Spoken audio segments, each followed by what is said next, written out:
Welcome back to my channel. তো আশা করছি আপনারা সবাই ভালো আছেন, সুস্থ আছেন, স্বাভাবিক আছেন। আর আমিও কিন্তু আপনাদের আশীর্বাদে ভালোই আছি। আজকে হচ্ছে সানডে, আর আজকে দিনটা শুরু করছি, এখন থেকেই শুরু করছি আজকের দিনটা, মানে আমার বকটা। আর ঘড়িতে এখন কটা বাজে জানেন? এখন বাজে অলরেডি হচ্ছে 12:30 বেজে গেছে। তো এখন সবার ফার্স্টে পুজো দেবো। আর 2-3 সপ্তাহ আমি পুজো দিতে পারিনি রোববার করে। আর পুজোর ওখানটার কি অবস্থা হয়েছে, হাল হয়েছে আমি দেখাবো।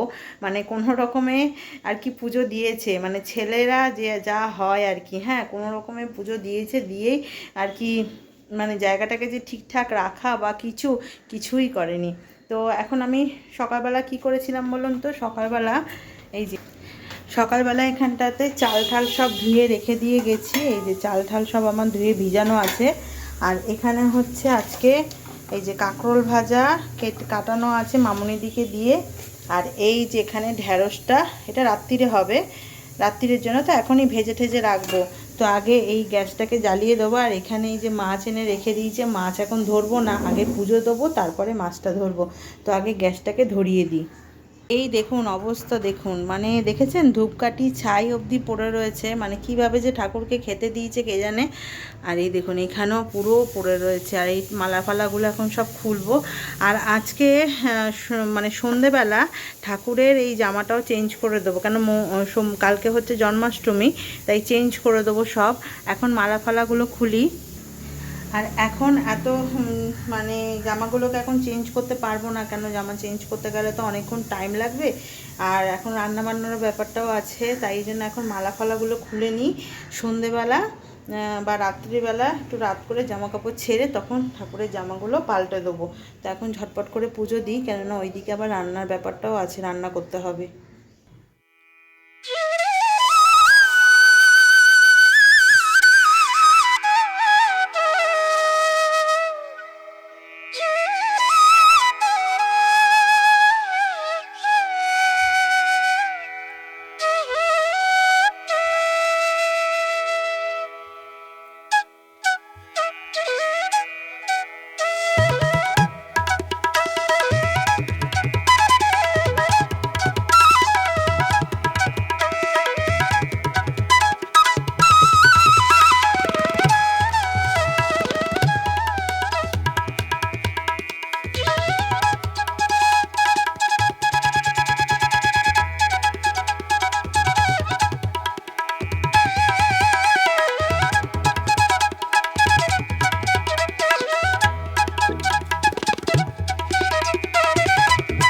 তো এই যে পুজো দেওয়া আমার হয়ে গেল। আর জামা কাপড়গুলো চেঞ্জ এখন করালাম না, জাস্ট মুছে দিয়ে মালাগুলো খুলে দিয়ে পুজো করলাম। আর জামাগুলো সন্ধেবেলা চেঞ্জ করিয়ে দেবো পুরো একদম, কেন কালকে জন্মাষ্টমী। অনেকে কালকেও করবে, আবার মঙ্গলবারও করবে, কিন্তু আমাদের মেয়ের স্কুলে আবার কালকে ছুটি দিয়েছে।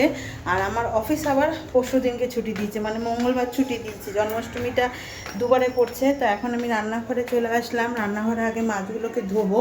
এই যে ভাত এই যে কমানো আছে, ভাতটাকে ওইটার মধ্যে শিফট করে দিয়ে এখানে ভাজাটা বসিয়ে দেবো।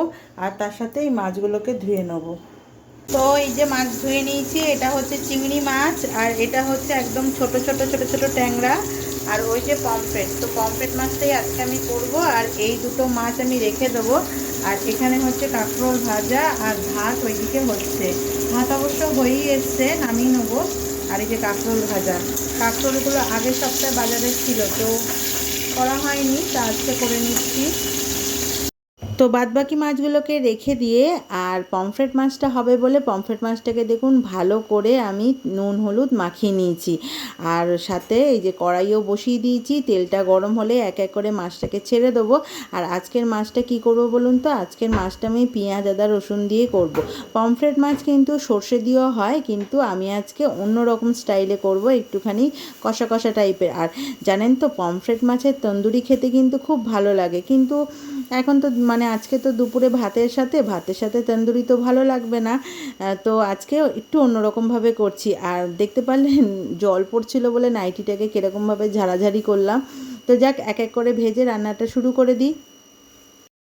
তো দেখুন মাছগুলো কিন্তু আমার ভাজা হয়েই গেছে, আর সব মাছই ভাজা হয়ে গেছে। আর ভাজতে ভাজতে কিন্তু আমি কি কি মশলা দেবো সেটাও কিন্তু রেডি করে নিয়েছি। এই যে পেঁয়াজ, আদা, রসুন, টমেটো আর কাঁচা লঙ্কা। আর এখনও গুঁড়ো মশলাটা নিইনি, আর এরপরে গুঁড়ো মশলাটা নেবো। আর এগুলোকে সব না আমি ঘষে নিয়েছি, মানে যেই ঘষানিগুলো থাকে তাতে ঘষে নিয়েছি। আর গুঁড়ো মশলাও দেখুন নিয়েছি হচ্ছে কাশ্মীরি লঙ্কার গুঁড়ো, একটু নুন, চিনি, জিরে গুঁড়ো আর ধনে গুঁড়ো আর সামান্য গরম মশলা। তো এই দিয়েই হবে আজকের আমার পমফ্রেট মাছের ঝাল। তো মশলা কষানো হয়েই গেছে, আর কষানোটা আর আপনাদেরকে দেখালাম না, কি দেখাবো ওটা তো আপনারা জানেনই। আর দেখুন পরিমাণ মতন আমি জল দিয়ে দিয়েছি, বেশি ঝোল করব না, একটু মাখা মাখা টাইপেরই হবে। আর ঝোলটা কিন্তু ফুটে এসেছে, এরপরে আমি মাছগুলোকে দিয়ে দেবো। তো মাছগুলো দিতে দিতে ভাবছিলাম যে একটু ধনেপাতা দিলেও ভালো হতো, কিন্তু আমাকে বলছিল ধনেপাতা আনার জন্য, মানে আনবে কি না, কিন্তু আমিই বারণ করেছিলাম। কি বলুন তো, এই বর্ষা টাইমের না ধনেপাতা খেতেও ভালো, অতটা গন্ধও ভালো হবে না। আর সবথেকে বড় কথা হচ্ছে আনলেও যতটা দেবো তারপরে আবার রাখলেও কিন্তু ফ্রিজে সেটা নষ্ট হয়ে যাবে, জানেন তো, ওই জন্যই আমি আরও বারণ করলাম। তো যাক, এটা দিয়ে একটুখানি ফুটাবো। এই যে ফাইনালি কিন্তু আমার রান্না রেডি। আর কালারটা কেমন হয়েছে আমার তো দেখেই কিন্তু লোভ লাগছে। আর ফাইনাল লুকসটা দেখুন, ঠিক এই রকম হয়েছে গরম গরম ভাতের সাথে। ওফ, জাস্ট ইয়ামি। কেমন হয়েছে কমেন্ট করে জানাবেন। তো রান্না বান্না সেরে দেখুন চলে আসলাম এই ঘরে। এই ঘরের অবস্থাটা দেখেছেন, বেহাল অবস্থা হয়ে গেছে। বর্ষাকালে না জামা কাপড় কেচে শুকানোটা যে কি ভয়ঙ্কর কাজ, সেটা আর কি বলবো। মানে একবার এদিকে করতে হয়, একবার ওদিকে করতে হয়, তবু জামা কাপড় ঠিক মতন শোকায় না। তো এরমভাবে রাখার একটাই উদ্দেশ্য, কি বলুন তো, মোটামুটি এগুলো শুকনোই ছিল, কিন্তু তবু যেন মনে হচ্ছিলো একটু ভিজে ভিজে আছে। তাই জন্য এই ঘরে তো ফ্যানটা চলে মাঝে মাঝে, তো ওই জন্যই আর কি ছড়িয়ে ছিটিয়ে রাখা। আর আরেকটা কথা হচ্ছে, রবিবার ছাড়া না আমি এই সমস্ত কাজগুলোকে একদমই ধরতে পারি না। আমার টাইম টেবিলটা এমনই বাঁধা, মানে বাঁধা ধরা রুটিন, ডেইলি ওই রুটিনের থেকে এদিক ওদিক করতেও পারি না, আর করা হয়ও না। একমাত্র রবিবারই একটা দিন, যেই দিনটাতে একটু এদিক ওদিক করা যায়। তবুও এক একটা রবিবার আমি পারি না করতে, কেননা অন্যান্য কাজ থাকে, মেয়ের একটুখানি পড়ানো থাকে, বা এদিক ওদিক আমার নিজস্ব কোনো কাজ থাকে, এই সবের জন্য হয়ও না। আর সেই তখন যে স্নান করেছিলাম, স্নান করে এত কাজের তাড়াহুড়া, আমি কিন্তু চুলটাকেও পর্যন্ত খুলিনি। আর চুলটা দেখুন পুরো ভিজে রয়েছে। তো যেহেতু ফ্যান চলছে বলে আমি ভাবলাম চুলটাকে খুলেই দিই। আর এই গুছাতে গুছাতে দেখছি যে অনেক জামা এলোমেলো হয়ে রয়েছে, তো পাট করে এক এক করে গুছাই। তো এই সব গুছানোর পরে তারপরে আমরা খাবো। তো রান্না তো রেডি হয়েই গেছে। আর আজকের মেনুতে কি কি করেছি বলুন তো, গরম ভাত, আর সাথে হচ্ছে পমফ্রেট মাছের ঝাল, আর করেছি কাঁকরোল ভাজা, ঢ্যাঁড়স ভাজা, আর কালকের একটু ডাল আছে, সেটা দিয়ে আজকের আমাদের লাঞ্চটা কিন্তু হয়ে যাবে। তো সাথে থাকুন।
চলে এসে এই যে ঘন্টু বাবা খাচ্ছে, হাম করছে, আর ওইখানে এই যে টিভি দেখছে।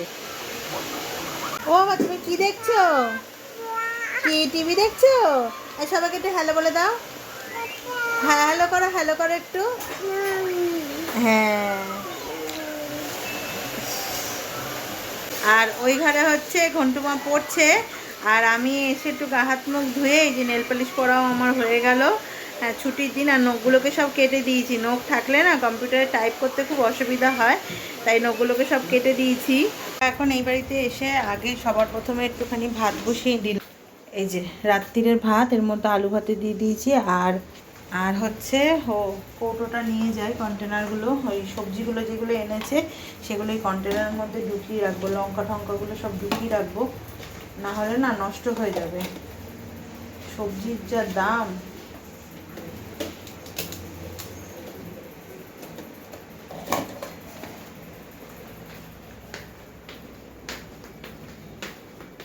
এই যে। তো এই দেখুন, এই কটাই সবজি আমি আনতে বলেছিলাম, উচ্ছে আর কাঁচা লঙ্কা, টমেটো আর বেগুন। কেন বলুন তো, এত অল্প সবজি আনতে বলেছিলাম। অ্যাকচুয়ালি বর্ষাকালের সবজি না, কি বলবো, যতই আমি এরকমভাবে ছড়িয়ে একটু শুকনো করি, তারপরে ফ্রিজে ঢোকাই না কেন, তবুও দেখি কি বলুন তো, নষ্ট হয়ে যায়। আগের সপ্তাহে সবজি, এমনই সবজি এনেছিল, টমেটো, তারপরে উচ্ছে।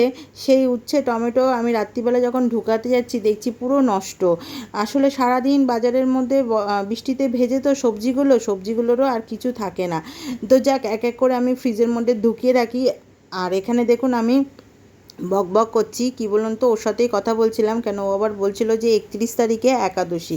তো একাদশী আসলে না একটা অসুবিধা হয়, কি বলুন তো, অফিসের দিনে এই একাদশী পড়লে খুব সমস্যা হয়। সমস্যাটা আমাকে নিয়ে না, আমি তো অনেক কিছুই খেয়ে নিই, ছাতু ফাতু কোনো সব কিছুই খেতে পারি, কিন্তু সে আবার এসব খেতে পারে না। আর লুচি পরোটা করলেও না, এই বর্ষার টাইমে লুচি পরোটা করলেও সেটা ঠান্ডা হয়ে যায়। আগের একাদশীতে ডালিয়া করেছিলাম, কিন্তু সেও ঠান্ডা হয়ে গেছিলো বলে খেতে পারিনি পুরোটা। তো এই একটা চিন্তা হয় একাদশী পড়লে, তাই জন্য ভাবছি যে কি করব না করব, যাগি দেখা যাবে কি করা যাবে। তো আপাতত এই কাজটা করে আজকের ভিডিওটাকে আমি এখানেই এন্ড করে দিচ্ছি, কেন আর সেরকম কিছু নেই। রাত এখন অনেকটাই বেজে গেছে, এরপরে ওই খাওয়া দাওয়া করব, তারপরে আবার কালকের প্রিপারেশান। তো কালকের জন্য মোটামুটি জোগাড়পত্র আমার হয়েই গেছে। আর আজকে এইখানেই ভিডিওটাকে এন্ড করে দিচ্ছি। আর সারাদিনের আমার ভিডিও কেমন লাগলো, যদি ভিডিও ভালো লেগে থাকে চ্যানেলটাকে প্লিজ সাবস্ক্রাইব করবেন, লাইক করবেন, কমেন্ট করবেন, শেয়ার করতে ভুলবেন না। তো আজকের মতন টাটা বন্ধুরা, ভালো থাকবেন, সুস্থ থাকবেন।